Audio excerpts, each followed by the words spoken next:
പ്രിയപ്പെട്ട കുട്ടികളെ, ഇക്കണോമിക്സിന്റെ ക്ലാസ്സിലേക്ക് സ്വാഗതം. കഴിഞ്ഞ ദിവസം നമ്മൾ പഠിച്ചത് ഓപ്പർച്യൂണിറ്റി കോസ്റ്റും മാർജിനൽ ഓപ്പർച്യൂണിറ്റി കോസ്റ്റുമായിരുന്നു അല്ലെ? അവസരാത്മക ചെലവും സീമാന്ത അവസരാത്മക ചെലവും. ഇനി നമുക്ക് ഒരിക്കൽ കൂടി നമ്മുടെ ഉൽപാദന സാധ്യതാ വക്രം പരിശോധിക്കാം. Production possibility curve. അപ്പൊ എന്തായിരുന്നു പ്രൊഡക്ഷൻ പോസിബിലിറ്റി കർവ് അല്ലെങ്കിൽ ഉൽപാദന സാധ്യതാ വക്രം?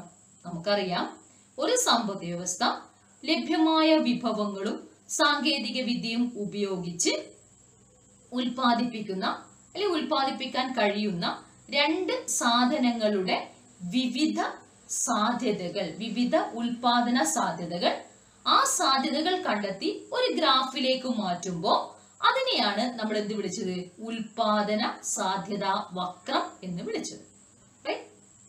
അപ്പൊ ഇതിന്റെ അടിസ്ഥാനത്തിൽ നമ്മൾ ഒരു ഉദാഹരണം ഉണ്ടാക്കി.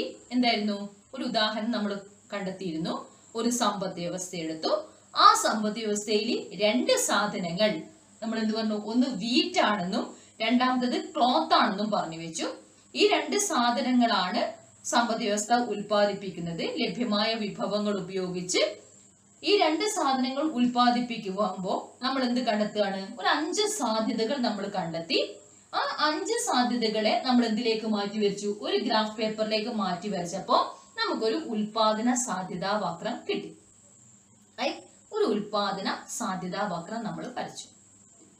ഇനി ഒരു ഉൽപാദന സാധ്യതാ വക്രം വരയ്ക്കുമ്പോ ഞാൻ നിങ്ങളോട് പറഞ്ഞിരുന്നു, സാധാരണയായിട്ട് ഒരു ഉൽപാദന സാധ്യതാ വക്രം കോൺകേവ് ടു ഒറിജിൻ ആയിരിക്കും. എന്താ പറഞ്ഞത്? Concave to origin. ഒറിജിൻ ഉത്ഭവസ്ഥാനം. ഇവിടെ നോക്കൂ, ഈ ഗ്രാഫിലേക്ക് ഒന്ന് പരിശോധിക്കാം. ഈ ഗ്രാഫിലെ പോയിന്റ് ഓഫ് ഒറിജിൻ എന്ന് പറഞ്ഞാൽ ഇവിടെയാണ്. 0 എന്ന പോയിന്റ് ആണ് പോയിന്റ് ഓഫ് ഒറിജിൻ, ഉത്ഭവസ്ഥാനം. ഈ ഉത്ഭവസ്ഥാനത്തിന് കോൺകേവ് ആയിട്ടാണ് നമ്മൾ വരച്ച പ്രൊഡക്ഷൻ പോസിബിലിറ്റി കർവ്. നോക്കൂ, പ്രൊഡക്ഷൻ പോസിബിലിറ്റി നമ്മൾ എ ബി അല്ലെ, എ എന്ന കോമ്പിനേഷൻ കിട്ടി, ബി കിട്ടി, സി കിട്ടി, ഡി കിട്ടി, ഇ കിട്ടി. ഇത് ജോയിൻ ചെയ്തുകൊണ്ട് നമ്മൾ ഒരു ഗ്രാഫ് വരച്ചപ്പോ നമുക്ക് എന്ത് കിട്ടി? അത് കോൺകേവ് ടു ഒറിജിൻ ആയിട്ട് കിട്ടി. എങ്ങനെ നമുക്കിത് കോൺകേവ് ആണെന്ന് മനസ്സിലായത്? എന്താണ് ഒരു കോൺകേവ് കർവിന്റെ പ്രത്യേകത? എന്താണ് നോക്കൂ, കോൺകേവ് ആണെന്ന് പറഞ്ഞാൽ ആ കർവിന്റെ ഇടതുവശത്ത് നിന്ന് വലതുവശത്തേക്ക് നീങ്ങുമ്പോ, ഒരു കർവിന്റെ ഇടതുവശം ഏതാ? y അക്ഷത്തോട് ചേർന്നിരിക്കുന്ന ഭാഗമാണ് കർവിന്റെ ഇടതുവശം. x അക്ഷത്തോട് ചേർന്ന് നിൽക്കുന്ന ഭാഗം എന്തായിട്ട് പറയാ? കർവിന്റെ വലതുവശമായിട്ടാണ് പറയാം. അപ്പോ ഒരു കർവ് വരച്ചപ്പോ ആ കർവിന്റെ ഇടതുഭാഗത്ത് നിന്ന് ആ കർവിലൂടെ അതിന്റെ വലതുഭാഗത്തേക്ക് നീങ്ങുമ്പോ, നോക്കൂ, ആ കർവിന്റെ ഇടതുഭാഗത്ത് നിന്ന് ആ കർവിലൂടെ അതിന്റെ വലതുഭാഗത്തേക്ക് നീങ്ങുമ്പോ ആ കർവിന്റെ ചരിവ് എന്ത് ചെയ്ത് വരുന്നതായിട്ട് കാണാം? വർദ്ധിച്ചു വർദ്ധിച്ചു വർദ്ധിച്ചു വരുന്നതായിട്ട് നിങ്ങൾക്ക് കാണാം. ഉദാഹരണമായിട്ട് എ എന്ന പോയിന്റിൽ നിന്ന് ബി എന്ന പോയിന്റിലേക്കുള്ള ചരിവ്, ബി എന്ന പോയിന്റിൽ നിന്ന് സി എന്ന പോയിന്റിലേക്കുള്ള ചരിവ്, സി എന്ന പോയിന്റിൽ നിന്ന് ഡി എന്ന പോയിന്റിലേക്കുള്ള ചരിവ്, ഡി എന്ന പോയിന്റിൽ നിന്ന് ഇ എന്ന പോയിന്റിലേക്കുള്ള ചരിവ്. നോക്കൂ, ആ ചരിവ് ഇങ്ങനെ കൂടിക്കൂടി ഒരേ ബിയിലേക്കുള്ള ചരിവാണോ ബിന്ന് സിയിലേക്കും സിന്ന് ഡിയിലേക്കും ഡിന്ന് ഇയിലേക്കും കാണുന്നത്? അല്ല. നമുക്ക് എന്ത് കാണാം? ചരിവ് ഇങ്ങനെ കൂടി കൂടി കൂടി വരുന്നതായിട്ട് കാണാം. അപ്പൊ ഈ കർവിന്റെ ചരിവ് ഇങ്ങനെ കൂടി വരുന്നത് കൊണ്ടാണ് കർവ് എന്തായിട്ട് വന്നത്? കോൺകേവ് ടു ഒറിജിൻ ആവുന്നത്. ഈ കർവിന്റെ ചരിവ് ഈ കർവിന്റെ ഇടതുഭാഗത്ത് നിന്ന് വലതുഭാഗത്തേക്ക് നീങ്ങും തോറും അതിന്റെ ചരിവ് കൂടിക്കൂടി വരുന്നത് കൊണ്ടാണ് കർവ് എന്തായിട്ട് വരുന്നത്? കോൺകേവ് ടു ഒറിജിൻ ആവുന്നത്. അപ്പൊ ഒരു കർവ് കോൺകേവ് ആണെന്ന് പറഞ്ഞാൽ നമ്മളെ മനസ്സിലുണ്ടാവണം, കർവിന്റെ ചിത്രം എന്തായിരിക്കും? അതിന്റെ ഇടതുഭാഗം കുറച്ചുകൂടി ഫ്ലാറ്റ് ആയിരിക്കും, എന്നാൽ വലതുവശത്തേക്ക് നീങ്ങുന്നതിനനുസരിച്ച് അതിന്റെ ചരിവ് ഇങ്ങനെ കൂടി കൂടി വരുന്നതായിട്ടായിരിക്കും കാണുക. അപ്പോഴാണ് ഒരു കർവ് എന്തായിട്ട് വരിക? കോൺകേവ് ടു ഒറിജിൻ ആവുന്നത്. അപ്പൊ നോർമലി ഒരു PPC എന്തായിരിക്കും എന്നാ പറഞ്ഞത്? നോർമലി ഒരു സമ്പദ് വ്യവസ്ഥയുടെ PPC വരച്ചാൽ അത് കോൺകേവ് ടു ഒറിജിൻ ആയിരിക്കും. ഇനി നമുക്കതൊന്നുകൂടി വിശദമായിട്ട് പരിശോധിക്കാം. ഓക്കെ, ഈ ഉദാഹരണം വെച്ചുകൊണ്ട് തന്നെ നമുക്കൊന്ന് വിശദമായി പരിശോധിക്കാം. നോക്കൂ, ആദ്യത്തെ കോമ്പിനേഷൻ ആണ് കോമ്പിനേഷൻ എ, അല്ലെങ്കിൽ പോസിബിലിറ്റി ആണ് എ. എന്ന പോസിബിലിറ്റിയില് എന്തായിരുന്നു അവസ്ഥ? എന്ന പോസിബിലിറ്റിയില് നോക്കൂ, വീറ്റിന്റെ അളവ് 0, ക്ലോത്തിന്റെ അളവ് 10 അല്ലെ? വീറ്റിന്റെ അളവ് 0, ക്ലോത്തിന്റെ അളവ് 10 എന്ന് പറഞ്ഞാൽ മുഴുവൻ വിഭവങ്ങളും സാങ്കേതിക വിദ്യയും എന്തിനു മാറ്റിവെച്ചു? ക്ലോത്തിന്റെ ഉൽപാദനത്തിന് മാറ്റിവെച്ചു. വീറ്റ് ഉൽപാദിപ്പിക്കുന്നേയില്ല. അതായത് നമുക്ക് എ എന്ന കോമ്പിനേഷൻ കൊണ്ട് നമ്മൾ പറഞ്ഞു വെച്ചത്. എ എന്ന കോമ്പിനേഷൻ കൊണ്ട് നമ്മൾ പറഞ്ഞു വെച്ചത്. ഓക്കെ, ഇനി എന്ന് ബിയിലേക്ക് മൂവ് ചെയ്യാണ്. എന്താ പറഞ്ഞത്? എ എന്ന പോസിബിലിറ്റിയിൽ നിന്ന് ബി എന്ന പോസിബിലിറ്റിയിലേക്ക് നമ്മൾ നീങ്ങുകയാണ്. എന്താ സംഭവിക്കുന്നത്? 1 യൂണിറ്റ് വീറ്റ് ഉൽപാദിപ്പിക്കുന്നു അല്ലെ? 0 ഉൽപാദിപ്പിച്ചുകൊണ്ടിരുന്ന വീറ്റ് 0 ആയിരുന്നു അതുവരെ. ആ 0-ൽ നിന്ന് 1 ആയിട്ട് വീറ്റ് വർദ്ധിക്കുന്നു. 0-ൽ നിന്ന് 1 ആയിട്ട് വീറ്റ് വർദ്ധിക്കുന്നു. 0-ൽ നിന്ന് 1 ആയിട്ട് വീറ്റ് വർദ്ധിച്ചപ്പോ എന്താ സംഭവിക്കുന്നത്? 0-ൽ നിന്ന് 1 ആയിട്ട് വീറ്റ് വർദ്ധിച്ചപ്പോ ക്ലോത്തിന്റെ ഉൽപാദനം 1 യൂണിറ്റ് ഉപേക്ഷിക്കേണ്ടി വരുന്നു. 10 9 ആവുക എന്ന് പറഞ്ഞാൽ എന്തായിരുന്നു? 1 യൂണിറ്റ് വീറ്റ് ഉപേക്ഷിക്കേണ്ടി വരുന്നു അല്ലെ? വീറ്റിന്റെ ഉൽപാദനം ക്ലോത്തിന്റെ ഉൽപാദനം, ക്ലോത്ത് അല്ല കോട്ടൺ, കോട്ടന്റെ ഉൽപാദനം എന്ത് ചെയ്യുന്നു? 1 യൂണിറ്റ് കുറയ്ക്കേണ്ടി വരുന്നു. റൈറ്റ്? നോക്കൂ, 1 യൂണിറ്റ് വീറ്റ് ഉൽപാദിപ്പിക്കുമ്പോ എന്ത് കുറയ്ക്കേണ്ടി വരുന്നു? കോട്ടന്റെ ഉൽപാദനം 10-ൽ നിന്ന് 9 ആയിട്ട് കുറയ്ക്കേണ്ടി വരുന്നു. 1 യൂണിറ്റ് കോട്ടന്റെ ഉൽപാദനം കുറയ്ക്കേണ്ടി വരുന്നു. ശരിയല്ലേ? അപ്പോ 1 യൂണിറ്റ്, അതായത് ഇവിടെയും 0 അല്ലെ? 0-ൽ നിന്ന് 1 വർദ്ധിക്കുമ്പോ, വീറ്റ് വർദ്ധിക്കുമ്പോ എന്ത് കുറയ്ക്കേണ്ടി വരുന്നു? 10-ൽ നിന്ന് 9 ആയി വരുന്നു. അപ്പൊ ഇവിടുന്ന് ഇവിടത്തേക്ക് വർദ്ധിക്കുന്ന 1 യൂണിറ്റ് വീറ്റ് വർദ്ധിക്കുന്നു. അപ്പൊ 1 യൂണിറ്റ് കോട്ടൺ കുറയ്ക്കേണ്ടി വരുന്നു. ഇനി നോക്കൂ, ബിന്ന് സിയിലേക്കുള്ള മൂവ്മെന്റ് പരിശോധിക്കുക. ബിന്ന് സിയിലേക്ക് മൂവ് ചെയ്യാന്ന് പറഞ്ഞാൽ 1 യൂണിറ്റ് കൂടി വീറ്റിന്റെ ഉൽപാദനം വർദ്ധിക്കുന്നു. 1 യൂണിറ്റ് കൂടി, ഒരു അധിക യൂണിറ്റ് അല്ലെ? വീറ്റിന്റെ ഒരു അധിക യൂണിറ്റ് വരുന്നു. വീറ്റിന്റെ ഒരു അധിക യൂണിറ്റ് വന്നപ്പോ, ഒരു അധിക യൂണിറ്റ് കൂടി ഉൽപാദിപ്പിക്കുമ്പോ സമ്പദ് വ്യവസ്ഥ കോട്ടന്റെ 2 യൂണിറ്റ് എന്ത് ചെയ്യേണ്ടി വരുന്നു? ഉപേക്ഷിക്കേണ്ടി വരുന്നു. ഉപേക്ഷിക്കാൻ നിർബന്ധിതരാകുന്നു. റൈറ്റ്? വീറ്റിന്റെ 1 യൂണിറ്റ് കൂടി, ഒരു അധിക യൂണിറ്റ് കൂടി ഉൽപാദിപ്പിക്കുവാൻ വേണ്ടി കോട്ടന്റെ 2 യൂണിറ്റ് ഉപേക്ഷിക്കുവാൻ നിർബന്ധിതരാകുന്നു. നോക്കൂ, ഗ്രാഫില് ബിന്ന് സിയിലേക്ക് മൂവ് ചെയ്യുന്നു. എന്ന് ബിയിലേക്ക് മൂവ് ചെയ്യുമ്പോഴും 1 യൂണിറ്റ് ആയിരുന്നു വീറ്റ് ഉൽപാദിപ്പിക്കുന്നത് അല്ലെ? ഇനി ബിന്ന് സിയിലേക്ക് മൂവ് ചെയ്യുമ്പോഴും 1 യൂണിറ്റ്, 1 എന്നുള്ളത് 2 ആയി. അപ്പൊ എന്താ മാറ്റം? ഈ മാറ്റമാണ് ഇവിടെ 1 യൂണിറ്റ് അല്ലെ? 2 3 ആവുക, 1 2 ആവുക, 1 2 ആവുക. അപ്പൊ 1 യൂണിറ്റ് ആണ് ചേഞ്ച് വരുന്നത്.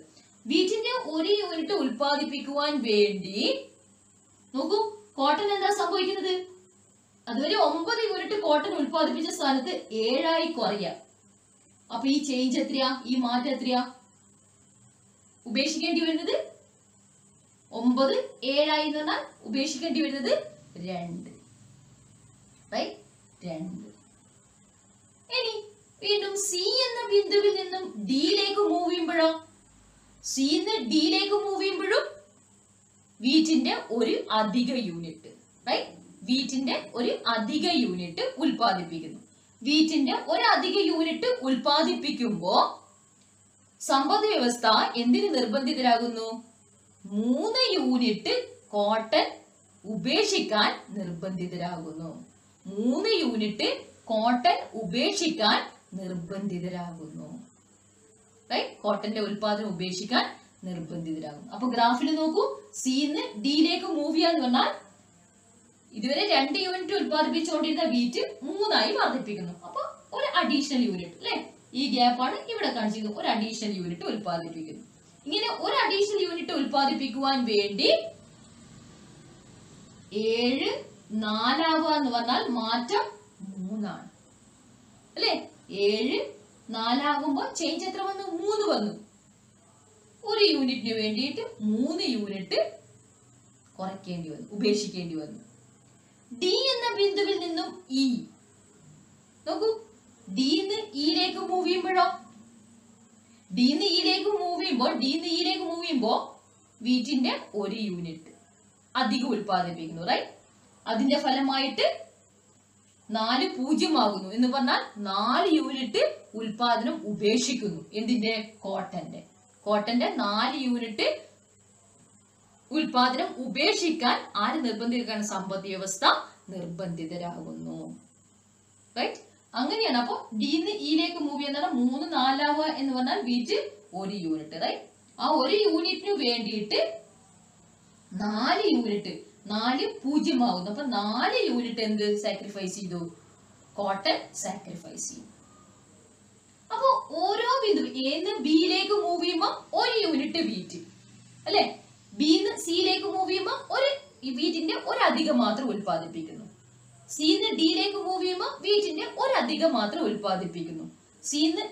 ഡിന്ന് ഇയിലേക്ക് മൂവ് ചെയ്യുമ്പോൾ വീറ്റിന്റെ ഒരു അധികം മാത്രം ഉൽപ്പാദിപ്പിക്കുന്നു. അപ്പൊ എന്ന് ബിയിലേക്കും ബിന്ന് സിയിലേക്കും സിന്ന് ഡിയിലേക്കും ഡിന്ന് ഇയിലേക്കും മൂവ് ചെയ്യുമ്പോ വീറ്റിന്റെ ഉൽപാദനം എന്താണ്? ഓരോ യൂണിറ്റ് ആണ് വർദ്ധിക്കുന്നത്. ഈക്വൽ ആയിട്ടാണ് വർദ്ധിക്കുന്നത് അല്ലെ. ഈക്വൽ ആയിട്ടാണ് ഓരോ യൂണിറ്റും ഒരു യൂണിറ്റ് കണ്ടാണ് വർദ്ധിക്കുന്നത്. അങ്ങനെ ഓരോ യൂണിറ്റിനു വേണ്ടിയും എന്ത് സാക്രിഫൈസ് ചെയ്യേണ്ടി വരുന്നു? കോട്ടന്റെ ഉൽപാദനം സാക്രിഫൈസ് ചെയ്യുന്നു. ആദ്യം ഒരു യൂണിറ്റ് സാക്രിഫൈസ് ചെയ്തിട്ടാണ് ഒരു യൂണിറ്റ് നേടിയത്. കോട്ടന്റെ ഒരു യൂണിറ്റ് സാക്രിഫൈസ് ചെയ്തിട്ടാണ്, ഉപേക്ഷിച്ചിട്ടാണ് വീറ്റിന്റെ ഒരു യൂണിറ്റ് ഉൽപാദനം നടന്നത്. റൈറ്റ്. രണ്ടാമത്തെ ഘട്ടത്തില് കോട്ടന്റെ 2 യൂണിറ്റ് ഉപേക്ഷിച്ചിട്ടാണ് വീറ്റിന്റെ ഒരു യൂണിറ്റ് ഉൽപാദനം സാധ്യമായത്, ഒരു അധികം മാത്രം സാധ്യമായത്. സിന്ന് ഡിയിലേക്ക് പോകുമ്പോൾ നോക്കൂ, വീറ്റിന്റെ ഒരു അധികം മാത്രയ്ക്ക് വേണ്ടിയിട്ട്, അധികം മാത്രം ഉൽപ്പാദിപ്പിക്കുവാൻ വേണ്ടിയിട്ട് കോട്ടന്റെ 3 യൂണിറ്റ് സാക്രിഫൈസ് ചെയ്യേണ്ടി വന്നു. റൈറ്റ്. ഡിന്ന് ഇയിലേക്ക് പോകുമ്പോ വീറ്റിന്റെ ഒരു യൂണിറ്റ് ഉൽപ്പാദിപ്പിക്കാൻ വേണ്ടിയിട്ട് സാക്രിഫൈസ് ചെയ്തത് 4 യൂണിറ്റ് കോട്ടൺ. അപ്പൊ എന്താണ്? സാക്രിഫൈസ് ചെയ്യപ്പെടുന്ന കോട്ടന്റെ അളവ് എന്ത് ചെയ്തു വരുന്നു? വർദ്ധിച്ചു വരുന്നു. എന്ത് പറയുന്ന? ഓരോ വീറ്റിനു വേണ്ടിയും, ഓരോ വീറ്റിന്റെ ഓരോ അധിക മാത്രയ്ക്ക്, അധിക യൂണിറ്റിനു വേണ്ടിയും, വീറ്റിന്റെ ഓരോ അധിക യൂണിറ്റിനു വേണ്ടിയും ഉപേക്ഷിക്കേണ്ടി വരുന്ന കോട്ടന്റെ അളവ് കൂടി വരുന്നു. റൈറ്റ്. നോക്കൂ, വീറ്റിന്റെ ഓരോ അധിക യൂണിറ്റ് 0 1 1 2 2 3 3 4 ഓരോ അധിക യൂണിറ്റിനു വേണ്ടിയും ഉപേക്ഷിക്കേണ്ടി വരുന്ന, ആദ്യം 10 9 അവിടെ ഉപേക്ഷിച്ചത് ഒരു യൂണിറ്റ് കോട്ടൺ. റൈറ്റ്. 9 7 ഉപേക്ഷിച്ചത് 2 യൂണിറ്റ്. 7 4 അപ്പൊ ഉപേക്ഷിച്ചത് 3 യൂണിറ്റ്. 4 0 അപ്പൊ ഉപേക്ഷിച്ചത് 4 യൂണിറ്റ്. റൈറ്റ്. അപ്പൊ ഉപേക്ഷിക്കേണ്ടി വരുന്ന അളവ് എന്ത് ചെയ്തു വരുന്നു? കൂടി വരുന്നു എന്ന് നമുക്ക് കാണാം. റൈറ്റ്. റൈറ്റ്. ഇനി ഒരൊറ്റ ചോദ്യം, എന്തായിരുന്നു MOC? കഴിഞ്ഞ ക്ലാസ്സിൽ നമ്മൾ പറഞ്ഞതാണ് എന്താണ് MOC, എങ്ങനെയാണ് MOC കാൽക്കുലേറ്റ് ചെയ്യുക എന്നൊക്കെ കഴിഞ്ഞ ക്ലാസ്സിൽ നമ്മൾ പറഞ്ഞു വെച്ചിട്ടുണ്ട്. അപ്പൊ എന്താണ് MOC? MOC എന്ന് പറഞ്ഞാൽ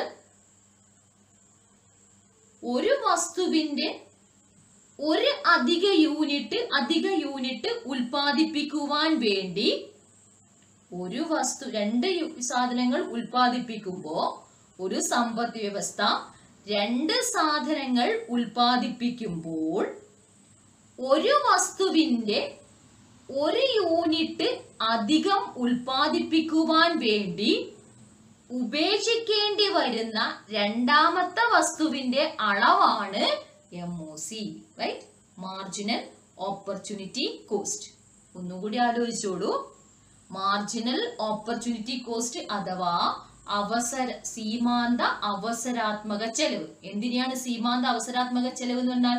ഒരു സമ്പദ് വ്യവസ്ഥ രണ്ട് സാധനങ്ങൾ ഉൽപ്പാദിപ്പിക്കുമ്പോൾ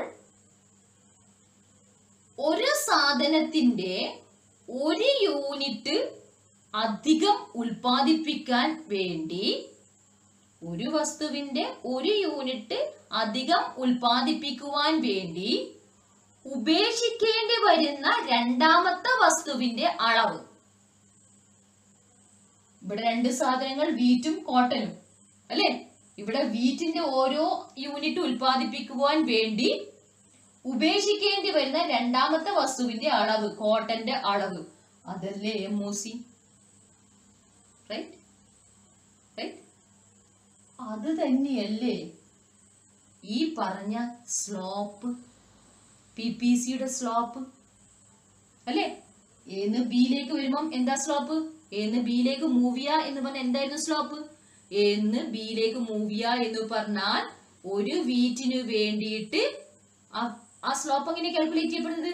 ഒരു വീറ്റിന് വേണ്ടിയിട്ട് സാക്രിഫൈസ് ചെയ്യപ്പെടുന്ന കോട്ടന്റെ അളവാണ് അവിടുത്തെ ചെരിവ് അല്ലെ? ബിന്ന് സിയിലേക്ക് മൂവ് ചെയ്യുമ്പോ എന്താ അവിടെ ചെയ്തത്? ഒരു യൂണിറ്റ് വീറ്റിന് വേണ്ടി ഉപേക്ഷിക്കേണ്ടി വരുന്ന കോട്ടന്റെ അളവാണ് അവിടെയും എന്ത് ഫിക്സ് ചെയ്യുന്നത്? ചരിവ് ഫിക്സ് ചെയ്യുന്നത്. സിന്ന് ഡിയിലേക്ക് മൂവ് ചെയ്യുമ്പോ ഒരു യൂണിറ്റ് വീറ്റിന് വേണ്ടി ഉപേക്ഷിക്കേണ്ടി വരുന്ന കോട്ടന്റെ അളവാണ് അവിടെ എന്ത് ഫിക്സ് ചെയ്യുന്നത്? ചരിവ് ഫിക്സ് ചെയ്യുന്നത്, റൈറ്റ്? ഡിന്ന് ഇയിലേക്ക് മൂവ് ചെയ്യുമ്പോഴും ഒരു യൂണിറ്റ് വീറ്റിന് വേണ്ടി ഉപേക്ഷിക്കേണ്ടി വരുന്ന കോട്ടന്റെ അളവാണ് എന്ത് ഫിക്സ് ചെയ്യുന്നത്? ആ ചരിവ് ഫിക്സ് ചെയ്യുന്നത്. ചരിവ് എത്രത്തോളം വേണം എന്ന് ഫിക്സ് ചെയ്യുന്നത് അല്ലെ? അപ്പൊ നമുക്ക് വളരെ സിമ്പിൾ ആയിട്ട് പറയാം. എന്ത് പറയാം? ഒരു PPCയുടെ സ്ലോപ്പിനെ നമുക്ക് എന്ത് വിളിക്കാം? സ്ലോപ്പ് ഓഫ് PPC ആണ് MOC. സ്ലോപ്പ് ഓഫ് PPC ആണ് MOC. Or MOC is the name given to the slope of a PPC. Once again, MOC is the name given to the slope of a PPC. ഒരു PPCയുടെ സ്ലോപ്പിന്, ചരിവിന് പറഞ്ഞ പേരാണ് MOC, right? ഒരു PPCയുടെ സ്ലോപ്പിന് പറഞ്ഞ പേരാണ് MOC. ഇനി MOC എന്ത് ചെയ്തു വരുന്നു? MOC കൂടി വരുന്നു അല്ലേ? നമുക്ക് ടേബിള് കാൽക്കുലേറ്റ് ചെയ്യാൻ അറിയാം, MOC കാൽക്കുലേറ്റ് ചെയ്യാനൊക്കെ നമുക്കിപ്പോ അറിയാം. ആ MOC കാൽക്കുലേറ്റ് ചെയ്ത് വെക്കുമ്പോൾ നമ്മൾ എന്ത് കാണാണ്? MOC ഇങ്ങനെ വർദ്ധിക്കുന്നതായിട്ട് കാണാം. ആ MOC, ആ ചരിവ് അല്ലെ? MOC അല്ലെങ്കിൽ ചരിവ്, ആ ചരിവ് വർദ്ധിക്കുന്നത് കൊണ്ടാണ്, അതായത് ഒരു PPCയുടെ ഇടതുഭാഗത്ത് നിന്ന് വലതുഭാഗത്തേക്ക് നീങ്ങുമ്പോ MOC അഥവാ PPCയുടെ ചരിവ് വർദ്ധിക്കുന്നത് കൊണ്ടാണ് കർവ് എന്തായിട്ട് വരുന്നത്? കോൺകേവ് ടു ഒറിജിൻ ആകുന്നത്. വൺസ് അഗൈൻ, ഒരു PPCയുടെ ചരിവ്, ആ ചരിവിന് നമുക്കൊരു പേര് കൊടുത്തു. എന്താ പേര്? That is the name MOC, right? അപ്പൊ PPCയുടെ ചരിവ് അഥവാ MOC വർദ്ധിച്ചു വരുന്നത് കൊണ്ടാണ് PPC എന്താകുന്നത്? കോൺകേവ് ടു ഒറിജിൻ ആകുന്നത്. നോക്കൂ, MOC ആദ്യം 1 ആയിരുന്നു, പിന്നെ 2 ആയി, പിന്നെ 3 ആയി, പിന്നെ 4 ആയി. 1, 2, 3, 4, റൈറ്റ്? MOC വർദ്ധിച്ചു വരുന്നു. ഇടതുഭാഗത്ത് നിന്ന് വലതുഭാഗത്തേക്ക് നീങ്ങുമ്പോൾ MOC വർദ്ധിച്ചു വരുന്നു. അങ്ങനെ MOC വർദ്ധിക്കുമ്പോഴാണ് കർവ് എന്തായിട്ട് വരുന്നത്? കോൺകേവ് ടു ഒറിജിൻ ആകുന്നത്. ക്ലിയർ? സപ്പോസ് ചില കാൽക്കുലേഷൻ കഴിഞ്ഞപ്പോ, നമ്മൾ ടേബിൾ കാൽക്കുലേറ്റ് ചെയ്തപ്പോ MOC കുറഞ്ഞു വരുന്നതായിട്ടാണ് നമുക്ക് കാൽക്കുലേറ്റ് ചെയ്തത്. അപ്പൊ MOC കുറഞ്ഞു വരുമ്പോ കർവിന്റെ ഷേപ്പ് എന്തായിരിക്കും? MOC കുറഞ്ഞു വരുമ്പോ കർവിന്റെ ഷേപ്പ് എന്തായിരിക്കും? MOC വർദ്ധിക്കുമ്പോഴാണ് കർവ് എന്തായിട്ട് വരുന്നത്? കോൺകേവ് ടു ഒറിജിൻ ആവുന്നത്. MOC വർദ്ധിക്കുന്നത് കൊണ്ടാണ് കർവ് കോൺകേവ് ടു ഒറിജിൻ ആകുന്നത്. അപ്പൊ MOC കുറയുമ്പോഴോ? MOC കുറഞ്ഞു വരികയാണെങ്കിലോ കർവ് എന്തായും? ജസ്റ്റ് ഓപ്പോസിറ്റ് ടു കോൺകേവ് എന്ന് പറഞ്ഞാൽ കോൺവെക്സ് ടു ഒറിജിൻ ആയിരിക്കും. ഓക്കെ, MOC കുറഞ്ഞു വരികയാണെങ്കിൽ കർവ് എന്തായി മാറും? കോൺവെക്സ് ടു ഒറിജിൻ ആകും. സപ്പോസ് MOC കാൽക്കുലേറ്റ് ചെയ്യുമ്പോൾ അത് ഒരു ഈക്വൽ ആകുക, MOC കോൺസ്റ്റന്റ് ആവുക. അപ്പോഴോ MOC കോൺസ്റ്റന്റ് ആവുക എന്ന് പറഞ്ഞാൽ ഈ കർവ് എന്തായി വരും? PPC എന്ന് ബിയിലേക്കുള്ള MOC അല്ലെങ്കിൽ ചരിവ്, ബിന്ന് സിയിലേക്കുള്ള ചരിവ്, സിന്ന് ഡിയിലേക്കുള്ള ചരിവ്, ഡിന്ന് ഇയിലേക്കുള്ള ചരിവ് കോൺസ്റ്റന്റ് ആണ് എന്ന് പറഞ്ഞാൽ കർവ് എന്തായിരിക്കും? ഡൗൺവേർഡ് സ്ലോപ്പിംഗ് സ്ട്രെയിറ്റ് ലൈൻ ആയിരിക്കും. ഡൗൺവേർഡ് സ്ലോപ്പിംഗ് സ്ട്രെയിറ്റ് ലൈൻ ആയിരിക്കും PPC. മൂന്ന് സാധ്യതകളിൽ MOC വർദ്ധിക്കുമ്പോൾ curve concave to origin, MOC കുറഞ്ഞു വരിക്കുമ്പോൾ convex to origin, MOC constant ആണെങ്കിൽ downward sloping straight line. Normally എന്തായിരിക്കും? ഒരു സമ്പദ് വ്യവസ്ഥയുടെ PPC കോൺകേവ് ടു ഒറിജിൻ ആണ്. അതായത് MOC അല്ലെങ്കിൽ PPCയുടെ ചരിവ് സാധാരണയായിട്ട് വർദ്ധിക്കുകയാണ് ചെയ്യുക.